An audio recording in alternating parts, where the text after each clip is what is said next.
Hello guys, आज का जो टॉपिक है वो है हायर परचेजिंग सिस्टम।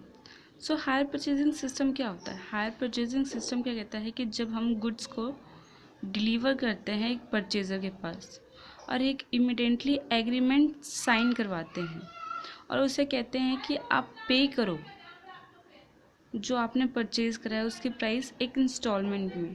वो इंस्टॉलमेंट आपकी मंथली भी हो सकती है, क्वार्टरली भी हो सकती है और हाफ ईयरली भी हो सकती है, और ये डिपेंड करता है कि आपकी एग्रीमेंट में लिखा क्या हुआ है। फिर उसके बाद जब आपका हायर परचेज समझ में आ जाता है, फिर उसके बाद आता है करैक्टरिस्टिक्स। करैक्टरिस्टिक्स क्या कहता है कि right to use of goods. Right to use of goods का मतलब क्या है कि हायर परचेजर के पास एक राइट होता है कि जो उसने गुड्स परचेज करा है उसको एंटायरली यूज कर सके। सेकंड आता है payment in instalment. Payment in instalment क्या कहता है? Under the section 3 of act ये कंपल्सरी है कि जब हायर परचेजिंग सिस्टम हम होता है जब भी, तो एक रिटर्न एग्रीमेंट को साइन करना पड़ता है और उस पर जो पार्टी जो हायर परचेजर है उसको साइन करना पड़ता है, और उस एग्रीमेंट में सब कुछ मेंशन किया जाता है, date, time, price of goods, cash कितना उसने पेमेंट करा है, नंबर्स ऑफ इंस्टॉलमेंट, ये सब कुछ उसमें उस एग्रीमेंट में मेंशन किया जाता है। फिर उसके बाद आता है ownership of goods. Ownership of goods क्या कहता है कि जब हम गुड्स डिलीवर करते हैं ना परचेजर के पास, तो साइन तो करवाते हैं उस एग्रीमेंट पे, बट जो ओनरशिप है ना वो उसके पास नहीं जाता है। उसके पास कब जाएगा? जब वो फाइनल पेमेंट कर देगा, जब वो ओनरशिप कहला पाएगा उस गुड्स का। फिर आता है right of the hire purchasing with rebate. Rebate का मतलब क्या होता है कि मानो कि हायर परचेजर चाहता है कि वो गुड्स जो है वो परचेज कर सके और वो सेलर से रिबेट मांगता है। रिबेट मतलब उस गुड्स पे कुछ छूट मांगना। उस रिबेट को कैसे निकालते हैं?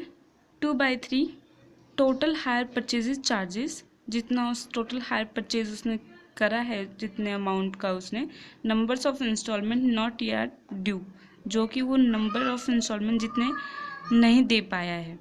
टोटल नंबर ऑफ इंस्टॉलमेंट कितने नंबर्स ऑफ इंस्टॉलमेंट है, 12 है, 13 है या 4 है या 5 है वो। फिर उसके बाद आता है कि when default is made in the payment of any instalment. मान लो कहता है कि हायर परचेजर डिफ़ॉल्ट कर रहा है पेमेंट करने में इंस्टॉलमेंट, तो सेलर क्या कर सकता है उस टाइम? तो गवर्नमेंट ने भी उनके लिए कुछ लॉ बना रखे हैं। उसमें क्या कर सकता है सेलर? क्या कर सकता है सेलर के पास राइट हो सकता है कि वो जो गुड्स उसने दिया है हायर परचेजर को वो पैक कर सके उनसे। और सेकंड है refund of the hire purchaser. Refund of hire purchaser का मतलब है कि ना गुड्स तो आप रीबैक कर ही रहे हो, साथ में जो अमाउंट उसने पे कर रखा था ना इंस्टॉलमेंट का वो भी उसे नहीं देना।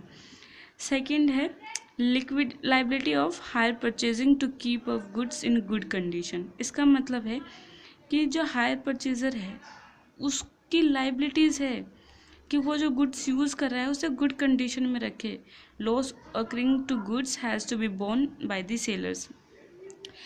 जितनी भी लॉसेस होती हैं गुड्स की वो कौन बोर्न करेगा? सेलर्स। और नो राइट टू सेल्स, उस गुड्स को वो सेल्स नहीं कर सकता। थैंक यू गाइस, आपने मेरा वीडियो देखा। अगर आपको अच्छा लगा हो तो प्लीज़ लाइक और सब्सक्राइब ज़रूर करें।